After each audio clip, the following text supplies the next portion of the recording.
Like I would say a lot of the Zoom issues that we run into in various groups are up front. It's like, where's the Zoom link and how do I get in? Like things like that. Um, okay, one thing I really want to show you, Zoom. Oh my gosh, if I had done this like at the beginning of the meeting, this is like the feels like the most disengaging thing. Like when I do this and leave it on. Like if I had screen share going this whole time, it would be really hard. So on Zoom, there are some buttons where you can you see where all the participants went. There's like the little line, there's a square, there's the two boxes, and then there's this one with the gallery view. And I like to extend. It might look different for you, but there's a lot of different dragging options. Sometimes you'll see a side by side.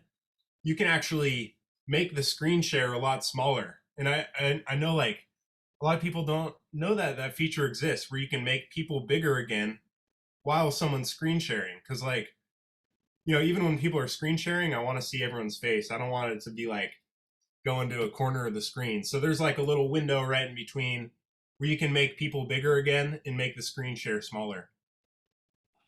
That's a really cool trick. I'm gonna turn off screen share. I don't like screen share unless it needs to be on, like for a presentation. And even when it is on, I want to see the person as big as whatever they're presenting. That's really helpful. And then switching to gallery view, I just feel like during Zoom meetings, so as facilitator, I'm trying to use the screen share feature as little as possible because I feel like it just breaks up the circle. Um, let's see what else. Dun, dun, dun. I gotta change around all my windows. Yeah, virtual meetings they can be a little tricky, and I've actually I found that in certain ways they're better than in person meetings. They're more accessible to certain in some ways, but then also sometimes people don't have good internet connection. So that's why in the agendas I always include that one tap mobile number. Include that in your meeting invites because some people cannot attend on Zoom. They don't have the app, and it's just great. You could call in from a flip phone. Um, so that one tap mobile number, encourage people that they can use that if they don't have Zoom or they don't have anything like that. A lot of meetings.